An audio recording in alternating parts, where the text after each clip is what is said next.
ధ్యాన జీవిత కార్యక్రమానికి నమస్కారములు. ముందుగా బ్రహ్మర్షి మా పత్రిజీ గారికి నమస్కారములు.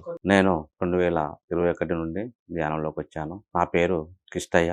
నేను ఒక ఎలక్ట్రికల్ డిపార్ట్మెంట్‌లో ఎన్‌పీడీసీఎల్ లైన్‌మెన్‌గా పనిచేస్తున్నాను.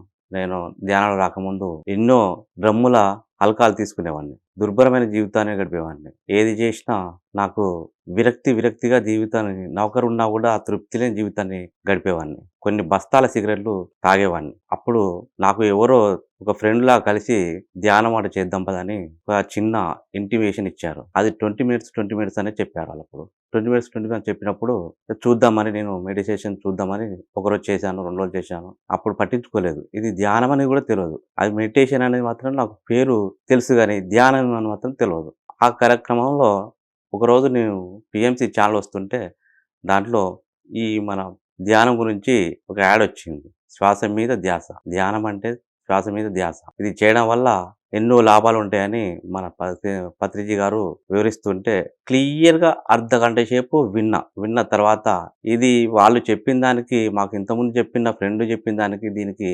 డిఫరెన్స్ చాలా ఉంది కదా! చూద్దామని నేను ప్రారంభించాను. కూర్చున్న గంట సేపటికి నాకు ఏమీ అర్థం కాలేదు. చాలా ప్రశాంతత కలిగింది.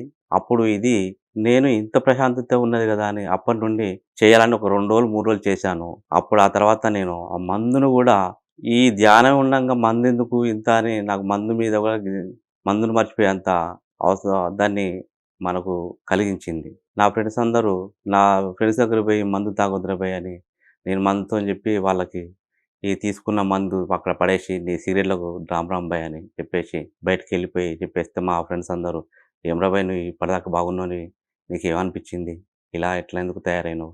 అని అంటే ధ్యానం ఉన్నది అని నా మనసులో నేను అనుకున్నాను. ఆ ధ్యానం చేసిన కాంచి ఎన్నో అవమానాలు భరించాను. ధ్యానం అనేది మనకు తెలవకుండా చేసినా గానీ నాకు ఎన్నో అవమానాలు భరించినప్పుడు కూడా అప్పుడు కూడా నువ్వు ఏమి తెలియలేదు. కానీ ధ్యానంలోకొచ్చిన తర్వాత దానికి ముందు నా శరీరంలో కిడ్నీ ప్రాబ్లమ్ చాలా ఉండేది. ప్రతి నెల మాకు ఒక 7, 8 వేలు ఖర్చొచ్చేది మాకు మెడిసిన్ తీసుకోవడానికి. ఆ గోళీలు వాడడానికి ఇబ్బందిగా అనిపిచ్చేది. అవి వాడలేక ఒకసారి పోయి తలకాయ కొట్టుకొని బాదుకునేవాడిని. ఆ నొప్పి వచ్చినప్పుడు కిడ్నీ నొప్పి అంటే వచ్చిన వాడికి అర్థమైతది.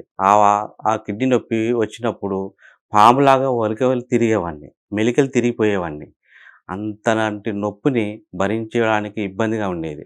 అట్లాంటిది నేను ధ్యానం చేసినాక ఒక 2 నెలల తర్వాత నాలో ఆ కిడ్నీలు గూడా క్లియర్ అయిపోయి ఇప్పటికి 2 సంవత్సరాల కాంచి ఇప్పటికి నేను ఒక్క మందు గూడా మెడిసిన్ గూడా వాడకుండా శాకాహారిగా తీసుకుంటూ చూడడం వల్ల నేను హాయిగా జీవిస్తున్నాను. ధ్యానం వల్ల ఇంత మంచిది ధ్యానం ఉన్నదని ఎప్పుడో మనము తెలిస్తే బాగుండేది గదా! అని అనుకుంటాం గానీ ప పిత బ్రహ్మశ్రీ పితామహ పత్రి గారు మనకు ఇచ్చినటువంటి ఈ జ్ఞానాన్ని మనం ఎల్లవేళలా అందరం ధ్యానం చేసి హాయిగా జీవించాలని నేను మీకు నా అనుభవాన్ని మీకు గూడా నా సంతోషాన్ని మీకు పంచుకుంటున్నాను అని నా ఆత్మపూర్వకంగా తెలియజేస్తున్నాను. Thank you. Thank you. Thank you.